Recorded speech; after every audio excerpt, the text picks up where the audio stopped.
What's the most important resource that you have? If you really thought about this deeply, I think you'd come to the same conclusion that Joey and I did. It's time. In our newest book, What's Without Wall Street, the 3 Steps to Financial Freedom Through Passive Income, we talk about how are we tracking that time? What is the thing that we can do to get more of that time back? That's right. If you've ever been listening to our podcast and thought, man, it would be amazing if I could take all the things that you guys have learned over the last 10 years and just summarize them, put them in some way to easily digest them and take action, that's what this book is all about. You're not going to want to miss it. Go to wealthwithoutwallstreet.com/new book and get your copy today.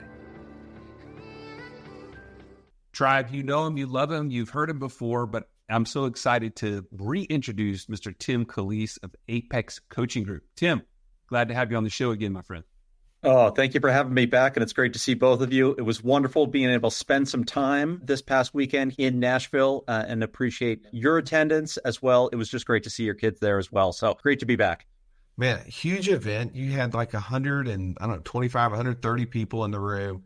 Yeah. Fantastic the way that you were able to balance all the different speakers and the different groups. Kudos too for putting on an investors in training. I know we're going to talk about that, but I want to, if it's all right, kind of set the stage and maybe give us some framework, because there's so much that I want to talk about here, and I'm sure get your insights from too. Like Joey mentioned, there's a conference cheat sheet that the three of us have been to so many conferences over the years. And so oftentimes we can really leave those without success because we get a bunch of insights, a bunch of information, but we don't know how to organize it. So help us maybe think through 1 or 2 ways that you're able to make a success out of going to a conference, just like the one that you just attended. Yeah, absolutely. And I think for anyone who has attended conferences kind of consistently in the past, right? How many of us leave with, a notebook or the binder or the materials from the conference? We've taken these excellent notes. There's so much value sitting on those pages. And then we get home and we get right back to quote unquote normal life, right? And those insights stay on the page and they don't move into our life. They don't allow us to move from insights to action. And so one of my favorite exercises that I've done personally, which we embedded into the event this weekend, was what we called the best 9 hours. And so we take all those insights off of those pages and we build it into a framework that allows us to move from, to add some structure, to look at, well, what are the sizes of these things that I need to accomplish? What do I commit to taking action on once I leave the conference? So think of it very broadly as, what are those small things that I can do that have a huge impact on the trajectory going forward? What are those medium-sized projects? And what are those larger initiatives that can really have lasting impacts going into the future? Then we take that and we actually get everybody to put it on their calendar so that we reduce the chance of having the insight and don't move to implementation in the future. Yeah, so good. That's actually one of the things my 14-year-old and I are going to be doing today is putting those things on the calendar, because we talked about that on the car ride home. What were some of those action steps she wanted to take? And some of them are going to include me. So I said, okay, when we get back, we need to sit down with my calendar and yours and put those on there. Totally cool. How about for you, Stallion, man? What's a good takeaway that someone could learn from your lessons of going to probably 100 conferences, if not more? Well, I'll go ahead and tell you, do not bring anybody with you if you want to totally waste your conference. Okay? Do not bring your spouse to a financial conference if you want to be on the same page with that spouse. At the end of the day, that's what I kept hearing from attendees is, man, I brought my buddy. I brought my friend from college. He invited me. He actually has been listening to the podcast and you guys were talking about these things and you were going to be here. I had to be here with him. That was the cheat code. We've talked about the conference cheat code.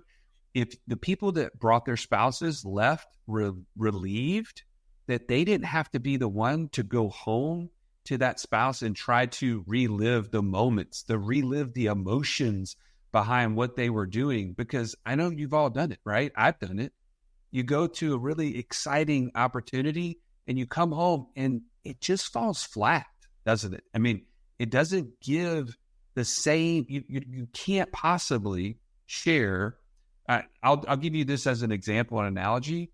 You go to a concert and you have this amazing experience and you hear the singer and you're like, you go home and you try to sing that song to your spouse. How does it come out? Not very good, right? Not nearly the same impact. And that's what I feel like going to these sort of conferences. If you can bring somebody along with you to keep that momentum going, it makes all the difference. And that's this Apex event is amazing for that purpose, because you can also bring your kids. So now it's not only just you and a spouse, man, you all as a family are learning off one sheet of paper. Yeah, no, totally. I get it. For me, the thing that I do at every single event that offers it, unfortunately, not all events offer it, which I'm kind of a little ticked off that they don't give you this option. It's the VIP pass. Like, the VIP is always designed, at least the way I've experienced it, I experienced it here, is that you take a huge, large room, right? And sometimes it's 100 people, sometimes it's 1,000 people, and it brings it down to a very small circle. And within that small circle, you even get tighter, right? Usually you get tighter with the attendees, but Tim, kudos to you, man. The thing that I experienced is that I got to spend a lot of one-on-one time with the actual speakers, which is very unique. I don't see that at a lot of events, but the VIP pass definitely is the upgrade that I will never miss. I think that the ability to have that private room to go in there, have some sidebar conversation, and then you guys kind of went over the top by putting together an off, venue deal where we all got to go. And then now we're kind of on level playing ground, right? Like we're all just, adults here hanging out, talking about stuff.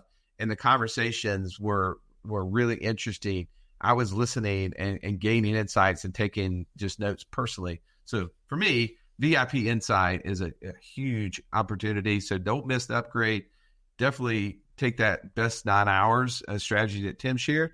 And Joey, like you said, if you want to have financial progress, you got to bring those people who are going to be involved in the decision-making progress with you. Otherwise, you're going to come back and probably fail miserably trying to explain it. I know I have. All right, let's go to the second point here, if it's all right, Tim. We mentioned this idea of family-made formula. I don't know how intentional that was or wasn't, but for me, it was amazing. What was the thought behind that, and what was one of the ideas in there?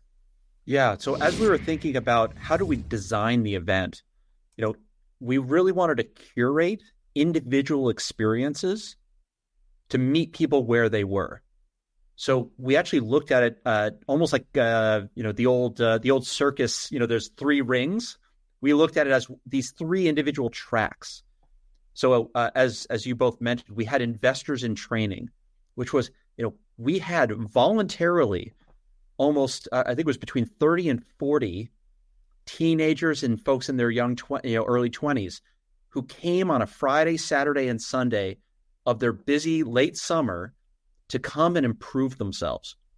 And so we wanted to curate both the opportunity, the environment for them to get to know each other and collaborate. But then we were also so fortunate to have speakers who, without any hesitation, poured into those attendees, those investors in training, without, full stop, to inspire them about what was possible. And then we had the main room, and I think, Russ, you spoke to it earlier in your intro, the idea that live events change lives. And when you have this room, you see all these folks around you. We actually ended very shortly towards the conclusion of the event. I actually was on stage and I was able to ask, and you guys were seated in the audience. I had everybody hold up a commitment that they made towards advancing themselves towards financial future.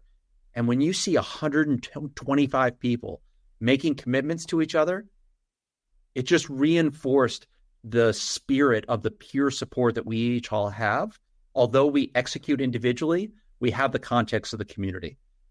And then we have those folks that have already implemented a lot of the kind of basics, the foundational elements, and we wanted to give them a way to get the 201 and the 301 class, if you will, to go deeper, to expand their system, to expand their horizons, and be able to move further, farther, faster, over the next 3, 6, 12 months. And so we needed to kind of seat each of those folks separately and give them exactly what they need to be able to get the most out of the time they spend with us. Yeah, I love the multiple opportunities for people to win. That's huge. Stallion, what about for you, man? You got a different perspective being an attendee in the room. I would say, to me, it's such an approachable event from the standpoint of there's a vast difference between both spectrums of the different types of speakers that were available, right? There were strategies and speakers that had deals and opportunities that literally took no capital upfront. I mean, literally. You had one guy talking about a strategy that you could implement in any area of life, whether it was buying passive income assets or even purchasing just, potential liabilities like personal homes and cars and things of that nature. It's a true skill that he was teaching to a guy that was like getting into vending machines with no money out of pocket, up to the most accredited, like sophisticated investors learning the in-depth strategies of certain syndication models. I think for me, it's either or. Like in most events, you either find the ones that are just like very basic or super like sophisticated, accredited only kind of events. And this was that perfect mix where you don't have to be intimidated to come to something like this. Like you can feel confident and comfortable being in the room with a variety of different speakers. No, you're spot on that, man. I thought like sometimes we get that feedback when we were doing those events that, hey, this is not, really applicable to me, but yet at this specific event, there was something, I think, for everybody, right? So that was huge. Well, one of the things I want to go back to the kind of the investors in training part, because, I took my 14-year-old and 16-year-old and, I'm encouraging them that this is going to be interesting and they should get engaged. But I know that they went, more so like wondering, is this truly going to be something I'm going to have fun at? They knew they were going to see some of their friends, right? That's always easy. But it was the excitement they had of truly learning in the sessions. And it was because, Tim, your team put together a room specifically for the investors in training. So all the way down to them having their own colored lanyard. So that way they were identified from that. So other people could see who they were. They could see, because we had some younger adults there too in their 20s. So the green lanyard as compared to the white one, I thought that was a nice touch, right? Take me back to my karate days, right? But then the conversations I had with parents afterwards, I had one of the dads tell me, he was like, man, my son came in my room, sat on my bed, and spent 45 minutes telling me what he's going to be doing in the vending machine space. I think you mentioned vending a second ago. He was so excited about vending in such a cool way. He just wanted to tell me, he was like, oh, here's what we're going to do. I'm going to need to borrow money from you, right, to get going with my stock in my machine, but I'm going to pay you back. And here's how I'm going to pay you back. Like he said, he started building it, like basically verbally his business plan. One of the moms came up and was just hugging everybody involved in the deal.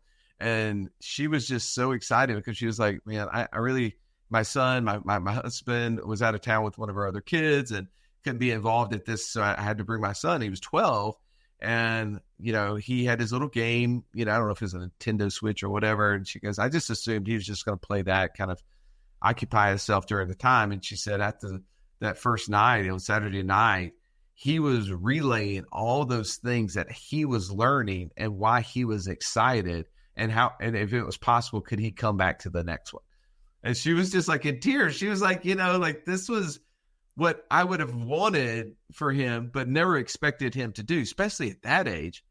And I'll share one last thing. One of our speakers, Sarah Weaver, she came and right on Sunday, right before she got ready to leave, she goes, I've written off this generation of, 25 and under as just this social media craze group that really has no grounding in any other thing than the vanity metrics that exist on those platforms. And she said, but I went and spoke to them because I was asked to go in that investors in training room. And she said, I was blown away by the questions, like the thoughtful questions that each one of them had, how they were all sitting there taking notes, and really inspired me. She goes, I'm at a point now where I'm like, okay, I'm hopeful. Like I went from like writing this group off to completely inspired. I think that was a very well done. If we're talking about a family made formula, that was exciting for me as a dad, but also to hear all of those other parents' takeaways. So very cool. Tribe, listen up. We're entering into the election year. This is the time where people are going to get super fearful. We're going to see businesses start to dry up. We're going to see opportunities, though, pile up for us only if we're prepared. That's right. You get to choose right now. Will you allow this time frame to negatively affect you in your business and your investments? Or will you be prepared to take advantage of these huge opportunities that come on the backside of this because you're prepared with cash? Let's get our house in order. If you haven't already maximized the infinite banking concept in your life, here's the chance for you to start learning. Go to wealthwithoutwallstreet.com/IBC. Take our free webinar so that you can start getting equipped with the things that you need to know so that you can take action on this looming event. Let's talk about the speakers, because we really got to listen to 6 different, very talented, wide range, as you mentioned earlier, Stallion, of strategies. Tim, share 1 or 2 of the speakers that you got to hear from, and what was something that our audience could take away if they weren't there. Yeah, the first session that I was able to sneak into, because I was quite frankly, I have 3 kids of my own who are kind of in this mix, and with, I think she has almost 200,000 subscribers on YouTube. You mentioned the social media connection. It's like I was interviewing and getting to meet personally with someone who is, a star on the social media scene. But just a remarkable person, Aubrey Janik, who runs a Turo business, a car sharing business. And I think one of the things that was so unique, and I was so thankful to Aubrey for sharing with us, is she actually walked the audience through her personal playbook, the personal steps that she takes herself to build her business, which outperforms effectively the rest of the industry. And so, when we think about things like car sharing, there are lots of ways you can execute that. So the first decision that someone can make is, do I want to be in that asset class? Is that something I'm interested in? But then the execution that she shared, it's like it almost stacks the deck in your favor by having those types of insights by someone who's already done it and willing to share, again, the personal things that she's doing herself. I got to speak to her and her husband at lunch one day. I think it's invaluable, right? Anytime we're doing something new, we don't know what we don't know. But we were just so thankful we were able to curate that experience for the folks in that room to be able to hear directly from someone who's doing it, to avoid those foreseeable mistakes that they might have encountered on their own had they just gone out and done it in isolation. Yeah, so good. How about for you, Stallion?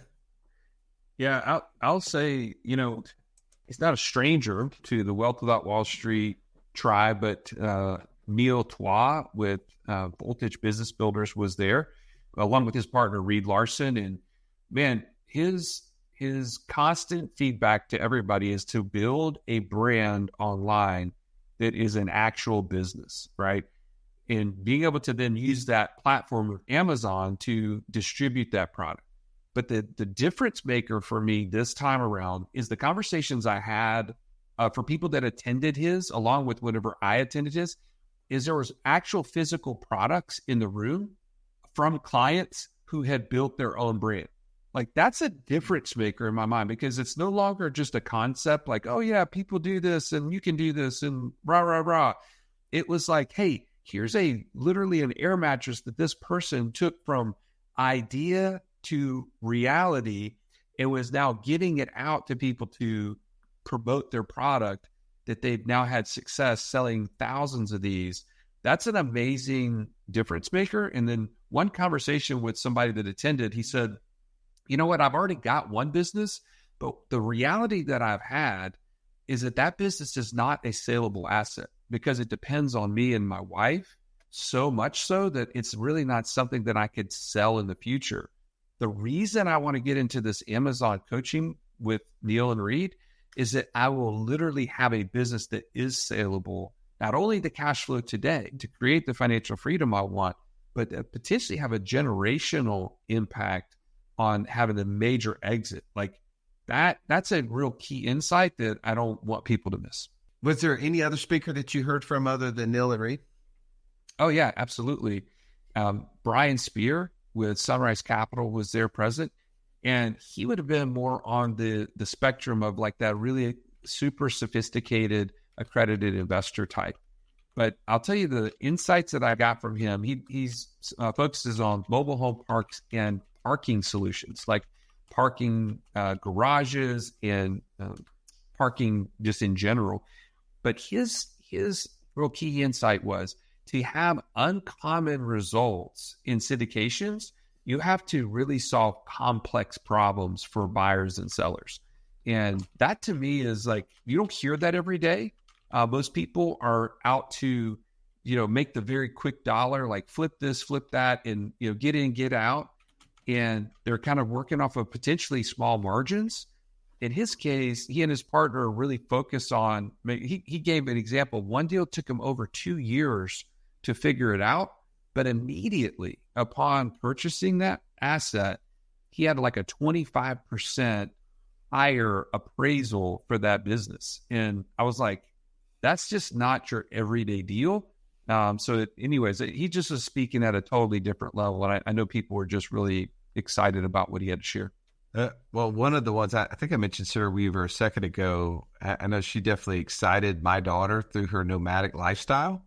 And it was really just the eye-opening conversation that she was having and breaking down her specific playbook and the tools that she uses in order to run a real estate portfolio virtually with only one virtual assistant that now affords her the ability to travel with just a laptop and go do epic events. I think she's now gone to 7 different continents. And, for 16, soon to be 17-year-old daughter, she was like coming home, telling my wife about all the places that she wanted to go now that, and my wife's like, you have to buy a rental property in order to make this midterm rental deal. She goes, I know, me and Dad are going to talk about how we're going to do that. But it's one of those things where when you have a playbook that she can follow, because now I don't have to go build it. Sarah was sharing that so generously with each person. And a lot of these tools are things that she sells. But yet when she came to this event, because she was like, hey, I'm going to be a giver, I want to make sure everyone in the room has access to this. She was just abundant with that information, and especially with that investors and training group. Tim, you also got to hear from Mike Hoffman, didn't you? I did, and you just you spoke to the investors in training. I think, Joe, you spoke earlier to the and thank you for acknowledging the breadth of opportunities, from low capital in all the way up to syndications. And I think one of the things that I took away from Mike's segment, and Mike is in the vending space. He's a vendingpreneur, if you will, which is the name of his program. But I think what was so interesting is he was able to share, especially with the investors in training and the main room, how much the vending industry has evolved from maybe how you thought of vending machines. Like, my experience in vending machines, call it as a consumer, was, putting quarters in, the little wire would hopefully let whatever product you bought, drop to the bottom, and then you got to reach your hand in. They've evolved so far now that they're becoming, call it like small markets inside of commercial buildings, inside of dormitories, inside of apartment buildings. I mean, if you think about how we now interact with the world, convenience matters. And so he is running a program and showing anyone who even has, very little capital to start with, like our investors in training, how they can start to build a vending business, which is the cornerstone of the area that machine might serve, but also give off the cash flow, give off the enterprise value on the back end. to build something that might be saleable. And I think hopefully you guys would both agree. I know I heard it. I think Mike's presentation might have been the most popular one of the whole weekend, but rightfully so. And so, I think having somebody like Mike in the at the event, being able to share so willingly about what he's doing, and even if you don't mind me sharing one of the key takeaways, he was even talking about how he's using his vending business to open up marketing opportunities because they can sell ad space on their machines. Completely out of, I don't think many people were thinking in those terms. Right. And so it's those nuanced things that make all the difference, right? They say the riches are in the niches, but I think Mike showed us it's the evolution of the model where you can really start to separate yourself from the rest. And those are the types of insights that attendees got over the weekend. Totally. By the way, we had Mike on the show recently. So if you didn't get a chance to listen to that podcast, go to what'swhatwallstreet.com/vending, and you can get some resources from that episode that Joey and I actually, I don't know, Tim, if we even told you, we've actually signed up for his course. We already have 11 leads. We're about to start setting appointments to go do that. That's one of the strategies. A couple of our kids are wanting to employ, and hearing him live and getting to, that was one of the people I sat next to at the VIP event, because I was definitely, since I've invested money now in this, getting ready to invest some time, I wanted to get more insights, and I took a lot away from that. So totally. Well, there was one last speaker there that was amazing. He wasn't last in order. He just for me to talk about him. But to be honest, like, there's a couple of the ideas and strategies you both have spoke about that I believe this game-changing information he shared, and I got to sit in on his breakout. I was blown away. It's changed my mind and so many others of how from this point forward, I'll purchase both real estate and businesses from. And that was Zach Beach. Maybe you've heard him on our podcast. We've done episodes with him and his partner, Chris Prepontaine. They run a community called Wicked Smart, right? And it really was how to buy businesses and real estate without ever having to use a bank. And here's one of those little small insights I will take away from that episode we've done with them. But it's, if you wanted, like, if the thought process came up in your head, like it had mine and several others we were around, they were like, hey, what about this dual and sell clause? Like, what does that look like? Like that would potentially keep me from doing this deal. He goes, man, all right. So here's 2 to 3 different ways that you can actually do away with that concern in your head, so it's never a problem. And one of them is that there's actually an insurance contract that you can buy that, if it's called, immediately pays for the whole deal.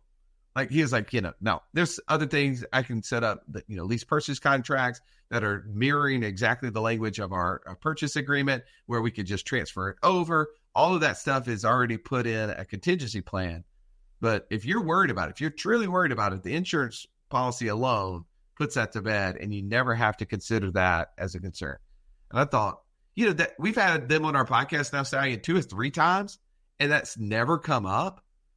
We've never been able to pull that out of it. Shame on us. We're bad interviewers. We know you listening has so much better questions. And that was a question that came up in the room, and he addressed it and gave that answer. And I was like, fantastic. So if you've been interested in maybe the creative finance space, Zach was sharing just gold. And that one insight alone definitely probably unlocked so many doors for people. I know it did for me to not have that as a question. Well, hopefully you gain insight from this time as we just reflect back on what happened in Nashville, Tennessee. And if you want to attend, you don't want to miss the next one coming up, go to apexcoachinggroup.com/ICL for Inner Circle Live. So ICL, apexcoachinggroup.com/ICL, and put your name down to be the person that is going to be sitting there, hopefully with your spouse, maybe with your kids, and on your way to financial freedom through this crazy way of building passive income that exceeds your monthly expenses. Thank you, Tim, for coming on the show. Thank you, Stallion, as always. Have an amazing day. This has been the Wealth Without Wall Street podcast. Don't forget to subscribe to the show to break free of the Wall Street mindset and begin building wealth on your own terms in places you understand, so that your wealth will never run dry. See you next episode.